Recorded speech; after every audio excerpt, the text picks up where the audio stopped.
So I was reading a little bit about the Thermomix strategy. And do you know how they sell it? It's almost impossible to buy it without having a demonstration or a workshop so that they can demonstrate the power of the Thermomix to you. And it's, if you looked at their evolution, it was a super successful product. Then they had a bunch of issues during the pandemic because they couldn't find all the products that they need with the logistics issues in the world. So it stagnated. Last year was a Grand Cru year for the company Voorwerk, which is actually the company behind Thermomix, which is a German company. It's based close to Düsseldorf. And it's actually a company that is more than 100 years old. They had a bunch of product lines, but they became very successful, this company, by selling vacuum cleaners from door to door. They basically, in Europe, they saw that in the US that it worked, and their boss came back and he said, you know what, we need to do door-to-door selling with vacuum cleaners.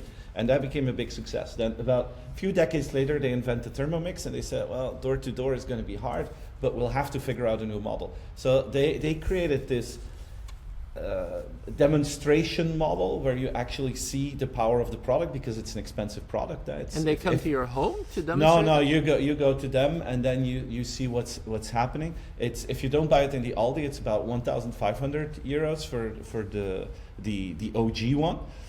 So it's very expensive. So they were thinking, we cannot sell this through advertising. I mean, people are going to think it's some sort of a mixer, and then you have to pay so much money for it. So they wanted to demonstrate the power of the Thermomix.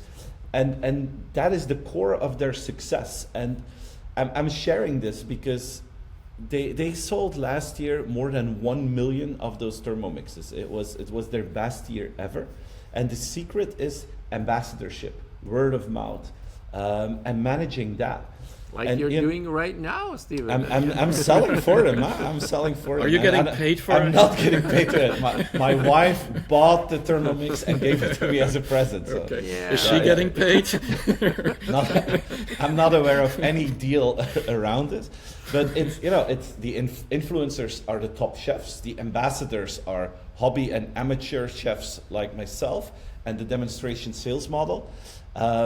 And on top of that, they created their own Thermomix community in the product. So if you have the latest model, the digital one, you have this interactive screen, and there's a cookie dough community in it where you can actually share recipes and where you can see recipes of others. And just in very simple steps, you can become a brilliant chef with just one device. So I'm a big fan, as you guys can see, but I'm sharing this because I think more companies will have to go back to the core of selling their products. And it's going to be super hard to advertise your product with all the things that are happening. It's going to become more and more complex.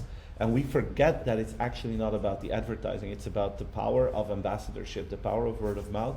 And if you can manage that, and if you think about how can we organize that, my feeling is that it's old school marketing, but this is still underestimated and could be the biggest opportunity ever. Everyone's wondering what will happen with TikTok, what will happen with Facebook, but go back to the strengths of your products and work with ambassadors and make sure that you manage that word of mouth more actively than ever.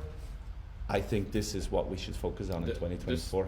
I can already see Steven's new book, The Return of Door to Door.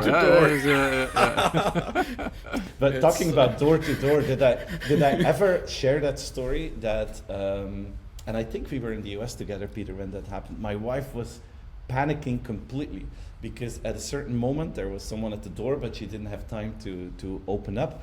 And we have like this little gate next to our front door, but it's never locked. So the guy who was ringing our doorbell, he opened it up and he was standing in front of our living room window, and my wife was coming out of the kitchen and she saw this guy. She was like, wow, what is this?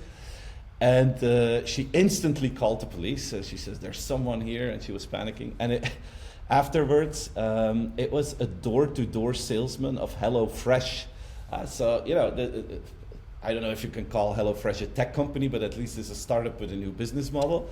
A big part of HelloFresh, their success, is door-to-door sales. And we had the bad luck that we had an amateur guy who was super aggressive in his approach, and my wife wasn't the only one who called to the police that day. But you see that even companies like HelloFresh are doing the door-to-door approach. I'm still surprised that it works. I cannot believe that I would buy it, but the fact that they're doing it must mean that it's still possible to convince people at the front door. There is a book. There's a book. I am sure. The return to door-to-door. Door-to-door. What if social media go dark? Yeah, Very exactly. simple. You go door to door. door. That's what you do. Problem solved.